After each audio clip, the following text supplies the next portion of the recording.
آج ویو 360 میں گوادر پورٹ سے افغانستان کے لیے سامان کی فراہمی شروع، پاکستان افغانستان تعلقات کیا رخ اختیار کریں گے؟ جاننے کی کوشش کریں گے کہ بچے کرونا وائرس کی عالمی وبا کے دنوں میں کیسے اپنے آپ کو ایکٹیو رکھ سکتے ہیں،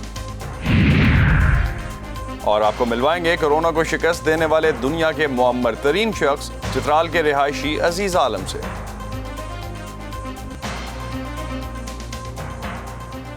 وائس آف امریکہ واشنگٹن سے آپ سب کو خوش آمدید۔ آپ دیکھ رہے ہیں پروگرام ویو 360 اور میں ہوں اسد اللہ خالد۔ بلوچستان کی بندرگاہ گوادر سے افغانستان کے لیے تجارتی سامان کی ترسیل کا آغاز حال ہی میں ہوا۔ پاکستان افغانستان ٹرانزٹ ٹریڈ کے سامان کی پہلی کھیپ بذریعہ سڑک گوادر پورٹ سے افغانستان کے لیے روانہ کی گئی۔ اس سے پہلے افغانستان کے تاجر ٹرانزٹ ٹریڈ کے لیے کراچی کی بندرگاہ استعمال کر رہے تھے۔ سرحد chamber of commerce and industries کا مطالبہ ہے کہ ٹرانزٹ ٹریڈ کے قوانین اور شرائط کی تجدید کی جائے تاکہ پاکستان افغانستان کے درمیان تجارت جو $2.5 ارب سے کم ہو کر تقریباً $1 ارب رہ گئی ہے اسے بہتر کیا جا سکے۔ پاکستان اور افغانستان کے درمیان ٹرانزٹ ٹریڈ کا معاہدہ 1965 میں ہوا تھا، جس میں 2010 میں کچھ ترامیم بھی کی گئیں تاکہ دونوں ممالک کے درمیان تجارتی اشیاء کا ٹرانزٹ بہتر انداز میں ہو سکے۔ پاکستان اور افغانستان کے درمیان اس وقت 18 تجارتی راہداریاں ہیں، جن میں سے تورخم اور چمن ہی زیادہ استعمال ہوتی ہیں۔ پاکستان اور افغانستان کے درمیان تجارتی تعلقات میں اتار چڑھاؤ آتا رہتا ہے۔ ایسے میں پاکستان کی طرف سے حال ہی میں افغانستان کے لیے سامان کی ترسیل آسان بنانے کے لیے کچھ اہم راستے کھولے گئے ہیں۔ ان میں گوادر کی بندرگاہ بھی شامل ہے۔ افغانستان میں سرمایہ کار اور کاروباری افراد اس پیش رفت کو مثبت قرار دے رہے ہیں، لیکن ان کا مطالبہ یہ بھی ہے کہ سامان کی ترسیل میں آئے دن آنے والی رکاوٹوں کو دور کیا جائے۔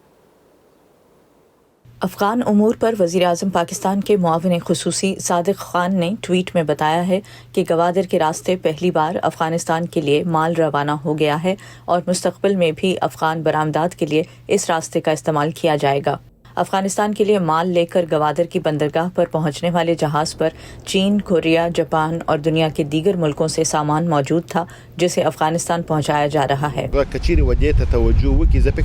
میرا خیال ہے کہ معاشی اور تجارتی راستوں پر ہونے والی سرگرمیوں کے ذمہ دار حکام کو اس بات پر توجہ دینی چاہیے کہ افغانستان دنیا کے نقشے پر ایک اہم مقام ہے اور ہمارے ذریعے جنوبی ایشیا اور وسطی ایشیا کو کیسے منسلک کیا جا سکتا ہے۔ اس وقت ازبیکستان سے بنگلہ دیش ایک کنٹینر کو پہنچنے میں 4 ماہ لگتے ہیں، لیکن اسی کنٹینر کو براہ راست افغانستان 4 دن میں پہنچایا جا سکتا ہے۔ لہٰذا ہمیں علاقائی سطح پر معاشی اتفاق رائے کی ضرورت ہے تاکہ خطے میں تجارت پھل پھول سکے۔ لیکن افغانستان کے جنوبی صوبوں میں رہنے والے کاروباری افراد کہتے ہیں کہ افغانستان کے لیے دنیا بھر سے آنے والے سامان کو براستہ پاکستان پہنچانے میں بلا وجہ تاخیر کی جاتی ہے۔ گوادر کے راستے افغانستان آنے والا تجارتی سامان یا چین، کوریا اور دنیا بھر سے کراچی پہنچنے والا سامان پاکستان میں روک دیا جاتا ہے۔ کہا جا رہا ہے کہ ایسا کورونا کی وجہ سے ہے، مگر وہاں تو کورونا نہیں ہے۔ ہم پاکستانی حکام سے مطالبہ کرتے ہیں کہ ان کا یہ اقدام ہماری عوام کے لیے نقصان دہ ہے۔ دوسری طرف پاکستانی حکام نے 4 مہینے کی بندش کے بعد چمن سپن بلدک راستے کو بھی افغان درآمدات کے لیے کھول دیا ہے، جس کا افغانستان میں خیر مقدم کیا جا رہا ہے۔ میں کہنا چاہتا ہوں کہ پچھلے 4 دنوں سے ہمارے تجارتی اور درآمدات کے راستے کھلے ہیں، چیزوں کی قیمتیں 10% نیچے آ گئی ہیں اور اب ہمارے بازاروں میں اشیاء بآسانی دستیاب ہیں۔ پاکستان کی جانب سے افغانستان کی عبوری تجارت کے لیے کیے جانے والے ان اقدامات کو دونوں ملکوں کے ماہرین آپس کے تجارتی تعلقات میں ایک مثبت پیش رفت قرار دے رہے ہیں۔ عزیز اللہ پوپل کے ساتھ Nakhbat Malik, Voice of America. Pakistan Afghanistan transit trade میں گوادر کا کیا کردار ہو سکتا ہے اور تاجروں کے لیے گوادر منصوبے میں کتنی شفافیت ہے؟ اس پر میری کچھ دیر پہلے بات ہوئی کرنل ریٹائرڈ مقبول آفریدی سے، جو کہ بزنس مین ہیں اور سابق رکن ہیں federation of Pakistan chamber and commerce CPEC committee کے۔ آئیے دیکھتے ہیں۔ پاکستان اور افغانستان کے لیے جو ٹریڈ ایگریمنٹ ہے، Afghan Pakistan transit trade agreement جو ہے، سرٹنلی اس کی امپورٹنس ہے۔ گوادر کی اس کے ریلیونس اگر ہم اس کے ساتھ بناتے ہیں تو کتنی امپورٹنس ہے اس کی پورے ٹریڈ میں اور پاکستان اور افغانستان کے ریلیشنز میں؟ افغانستان صدیوں سے ٹریڈ جو سب کانٹیننٹ کے ساتھ کرتا تھا، تو یہی پاکستان سے ہو کر مطلب تورخم سے اور چمن سے ہو کر کرتا تھا۔ یہی 2 مین روٹس تھے، اور ابھی تو 2 روٹس اور بھی بن گئے ہیں۔ ایک ہے غلام خان جو کہ نارتھ وزیرستان میں ہے، اور ایک ہے انگوراڈا جو کہ ساؤتھ وزیرستان میں ہے، ان کو بھی ابھی ترجیح دی جا رہی ہے، اور اس کے علاوہ بھی باقی روٹ پہ بھی چھوٹے چھوٹے روٹ پہ بھی کام ہو رہا ہے. تو اگر یہ افغان ٹرانزٹ ٹریڈ دیکھیں، ہمیں بڑا لاس ہوا ہے افغان ٹرانزٹ ٹریڈ سے. آلموسٹ $5 بلین کا یہ ٹریڈ تھا دونوں ملکوں کے درمیان. تو وہ چونکہ ہمارے حالات اور کچھ لیڈرشپ کی میں تو کہوں گا کمزوریاں تھی، جس کی وجہ سے افغان ٹرانزٹ ٹریڈ ہم سے چابہار کی طرف چلا گیا تھا. لیکن چابہار افغانستان کو سوٹ نہیں کرتا ہے. میں تو افغانستان کے ٹرانزٹ ٹریڈ کے ساتھ سینٹرل ایشیا کا ٹرانزٹ ٹریڈ بھی دیکھتا ہوں، کیونکہ وہاں پہ کافی 400 سال کا خزانہ پڑا ہوا ہے اور اس کو بھی سوٹ کرے گا گوادر کو. تو یہ سارے اگر رشیا، سینٹرل ایشیا اور افغانستان کا یہ ٹرانزٹ ٹریڈ ہمیں مل جاتا ہے، اور پھر اس کے نارتھ ایسٹ میں چائنا ہے، چائنا کا اگر ٹرانزٹ ٹریڈ ہمیں ملتا ہے جو کاشر سے یا سنکیانگ پروونس سے جو بزنس ہوگا رشیا کا، اس کا بیس گوادر ہوگا. گوادر سے وہ سارا اپنا ٹرانزٹ ٹریڈ وہ کریں گے چائنا، تو اس کو بھی فائدہ ہوگا. کل صاحب کیا وجہ ہے کہ اب تک ہم نے، آپ نے جو کہا سرٹنلی یہ تو پراسپیکٹس کی ہم بات کر رہے ہیں، اب تک یہ کنیکٹ کیوں نہیں ہو پائے؟ Is it because of the time کہ ابھی اور ٹائم چاہیے اس کو میچور ہونے میں، یا ٹرانسپیرنسی بھی کوئی ایشو ہے، یا انفارمیشن بھی کوئی ایشو ہے؟ بیکاز دنیا پوری کہتی ہے، خاص طور پہ جو گلوبل انسٹیٹیوشنز ہیں وہ کہتے ہیں کہ سی پیک کے پروجیکٹ پہ یا انفارمیشن اتنی زیادہ نہیں ہے گوادر کے پروجیکٹ سے related. Is that the reason? میں آپ سے کسی حد تک ایگری کرتا ہوں کہ اس میں انیشلی یہ جب سی پیک گوادر پورٹ تو 2002 میں شروع ہو گیا تھا، 2005 میں کمپلیٹ ہو گیا تھا، پھر 2006 میں یہ اس کی اناگوریشن پرویز مشرف صاحب نے کی تھی، اس وقت وہ پریزیڈنٹ تھے.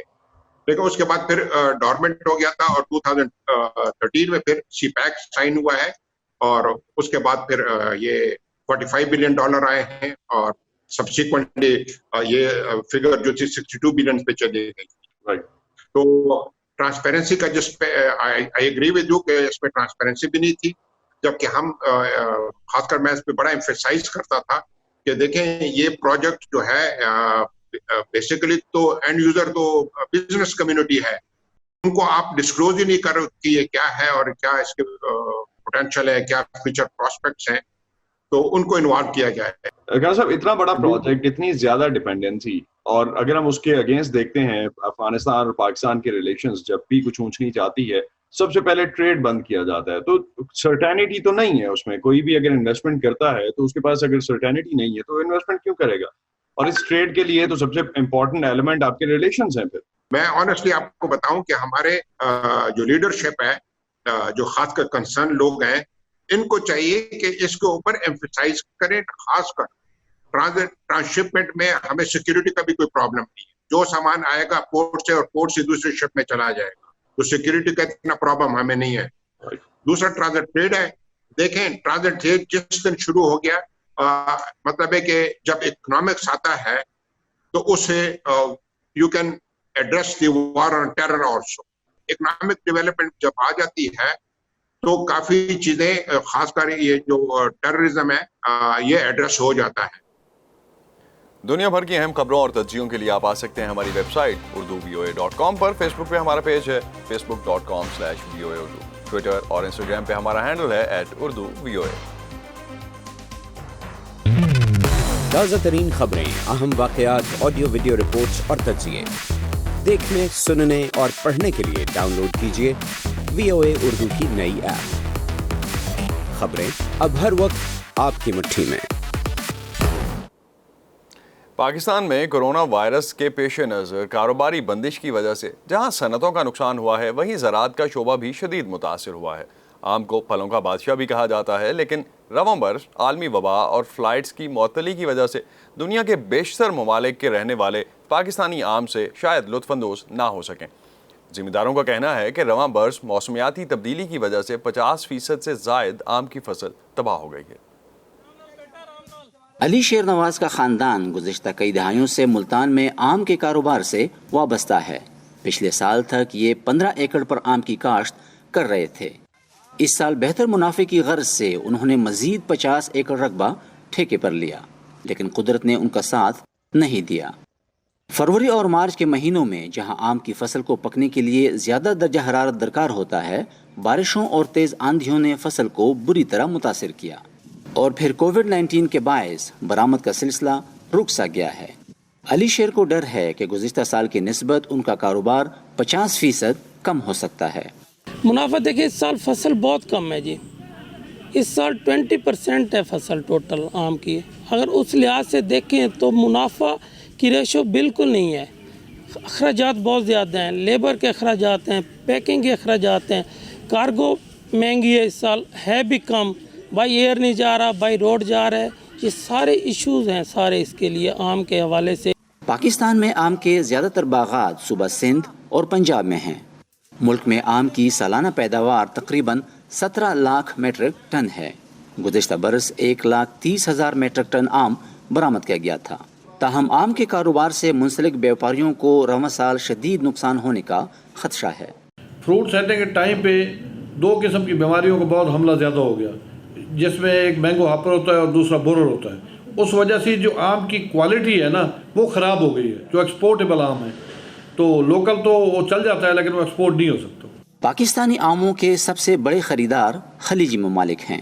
اس کے علاوہ یہ پھل محدود پیمانے پر امریکہ، برطانیہ اور یورپ کو بھی برآمد کیا جاتا ہے۔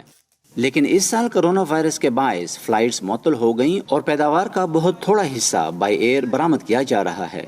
افغانستان اور ایران کو آم زمینی راستے سے بھی بھیجا جاتا ہے۔ اس مشکل صورتحال کے باعث علی شیر نواز کی نظر اب اگلے سال پر ہے۔ اس سال تو فصل بہت کم ہے، آگے امید ہے، آگے چانسز ہیں کہ آم کی فصل اچھی ہوگی اگلے سال۔ آم پیدا کرنے والے ممالک میں پاکستان کا شمار 5ویں نمبر پر ہوتا ہے۔ رواں برس بیرونی ممالک برآمد نہ ہونے کی وجہ سے 90% آم پاکستانی منڈیوں میں فروخت ہو رہا ہے۔ کسان برادری کا کہنا ہے کہ پیداوار کے تحفظ کے لیے ماہرین زراعت کو آم کی ایسی اقسام پر کام کرنے کی ضرورت ہے جو موسم کی شدت کا بہتر مقابلہ کر سکیں۔ Nazar ul-Islam, voice of America, Multan.